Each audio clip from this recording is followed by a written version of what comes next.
bersyukur kita ketemu lagi dalam ibadah online hari Minggu ini. Mari sama-sama kita siapkan hati untuk menyembah Tuhan dan nanti kita akan dengarkan firman. Tapi sebelumnya Tante Beta akan pimpin dalam doa. Semua anak-anak di rumah, mari lipat tangan, tutup matanya, kita berdoa. Bapa di surga, terima kasih untuk kasih-Mu dan semua berkat-berkat-Mu dalam hidup kami.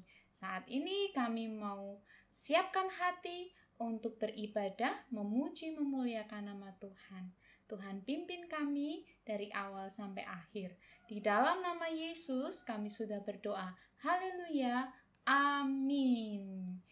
Puji Tuhan, sekarang kita mau pujikan pujian dengan sepenuh hati, dengan penuh keyakinan bahwa rancangan Tuhan indah untuk Tante dan adik-adik semua yang ada di rumah.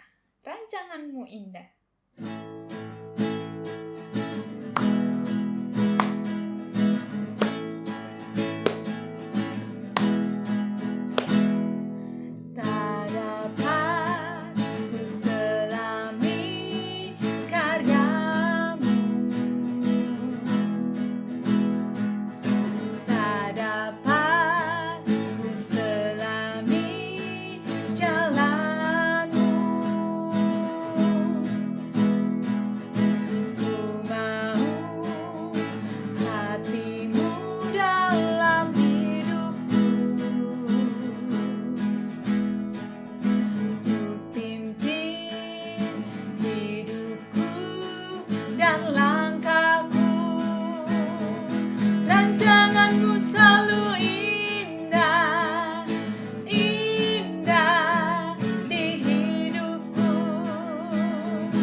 Tepuk tangan untuk Tuhan.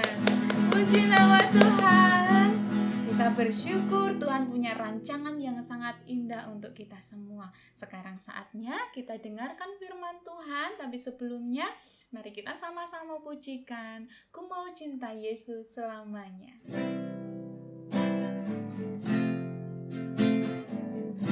Pujikan pujian ini dengan sepenuh hati kita. Ku mau cinta Yesus selamanya. Ku mau cinta Yesus selamanya.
berdoa sebelum kita dengar firman.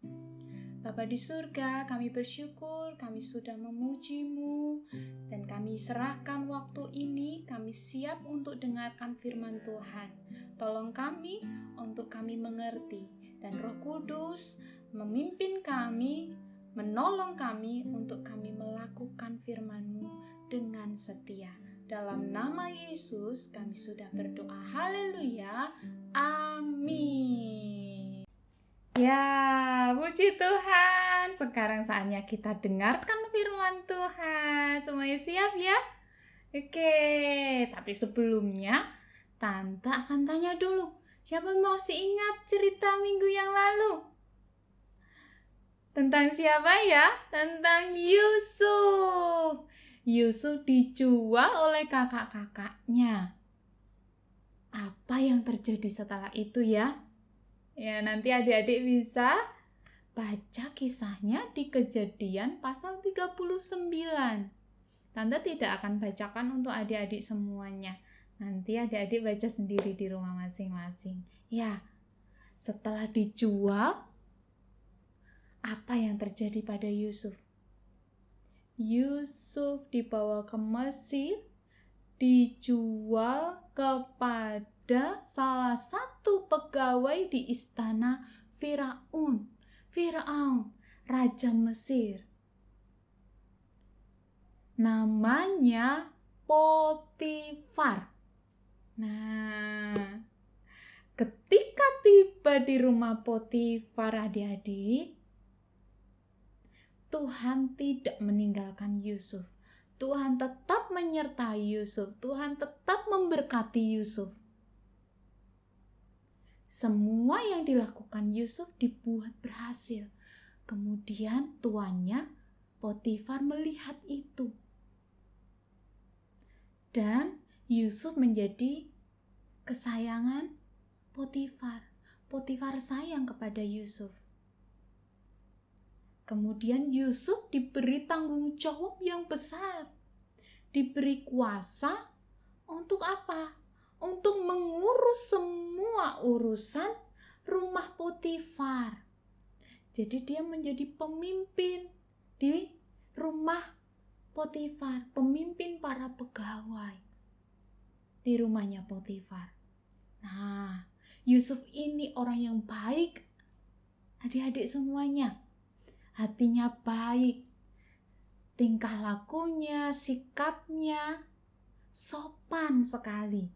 Terus wajahnya itu tampan, ganteng.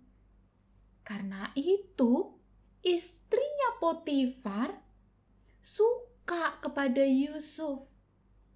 Setiap hari istrinya Potifar ini membujuk Yusuf supaya mau tidur dengannya. Wah, itu namanya dosa. Karena apa? Tidak boleh tidur dengan istri orang lain. Ya. Jadi adik-adik, setiap hari Yusuf dibujuk oleh istrinya Potifar ini. Tapi Yusuf tidak mau, karena Yusuf itu takut kepada Tuhan. Yusuf taat, setia kepada Tuhan. Maka dia tidak mau melakukan dosa. Dia tetap menjaga hidupnya, tubuhnya kudus di hadapan Tuhan. Kudus itu murni, jernih seperti air putih yang murni. Tidak ada campuran teh atau kopi atau sirup, tapi putih, jernih, bersih. Nah, karena itu adik-adik, ketika dibujuk terus-menerus tidak mau, saat istrinya Potifar ini mencoba membujuk Yusuf, Yusuf lari adik-adik akhirnya. Yusuf lari meninggalkan istrinya Potifar ini. Dan jubahnya ditinggalkan. Karena apa? Yusuf lari. Karena Yusuf tidak mau berbuat dosa. Karena Yusuf ingin hidup tetap kudus. Kemudian adik-adik, karena melihat Yusuf lari, istrinya Potifar membuat kebohongan. Dia berbohong kepada seisi rumahnya dan kepada suaminya yang bernama Potifar. Dia berbohong kalau Yusuflah yang apa? Yang membujuk dia. Terus, karena kebohongan itu, Potifar marah besar. Lalu Yusuf ditangkap dan dimasukkan ke dalam penjara. Wah, kasihan ya adik-adik ya. Yusuf tidak berbuat dosa, Yusuf tidak melakukan kesalahan, tetapi dimasukkan ke dalam penjara. Lah, kira-kira apa yang terjadi pada Yusuf setelah itu ya? Kita akan dengarkan kisahnya minggu depan. Tapi hari ini, Tante mau ajak adik-adik semuanya untuk melihat kehidupan Yusuf. Yusuf adalah orang yang diberkati Tuhan. Dan Yusuf tetap menjaga dirinya hidup kudus di hadapan Tuhan. Tidak mau dicemarkan oleh apapun. Dan Yusuf tetap pada pendirian. Aku setia pada Tuhan, takut kepada Tuhan. Takut kepada Tuhan itu berarti menghormati Tuhan. Nah, adik-adik, bagaimana dengan kita? Bagaimana dengan adik-adik semuanya? Untuk hidup kudus itu harus bagaimana ya, Tante? Nah, kalau mau hidup kudus, berarti adik-adik harus mengerti yang namanya firman Tuhan. Karena di sini semuanya sudah tercatat. Segala perintah Tuhan itu ada di dalam Alkitab. Jadi yang pertama untuk bisa hidup kudus, adik-adik mau tidak mau harus rajin membaca firman Tuhan. Kemudian tidak hanya membaca firman, terus tidak hanya mendengar cerita firman Tuhan seperti hari ini, tetapi perintah Tuhan itu harus dilakukan. Ini yang sulit. Iya, memang sulit, tetapi Tuhan akan menolong adik-adik semuanya. Roh Kudus akan menolong. Nah, lalu apa saja yang harus kita jaga supaya kita hidup kudus di dalam Tuhan? Semua anggota tubuh adik-adik itu harus dijaga kekudusannya. Apa saja ya? Mata. Nih, bagaimana menjaga kekudusan mata? Coba nih adik-adik yang sudah punya handphone, sudah dikasih handphone sama orang tuanya. Tante ingatkan, ketika adik-adik buka YouTube, harus sungguh-sungguh menjaga kekudusan hidup. Kalau melihat gambar-gambar, khususnya yang anak-anak, adik-adik laki-laki, tidak boleh nih lihat gambar gadis-gadis cewek-cewek yang pakaiannya tidak baik, yang kurang bahan. Nih. Terus menjaga kekudusan apalagi? Menjaga kekudusan pikiran. Bagaimana ya caranya?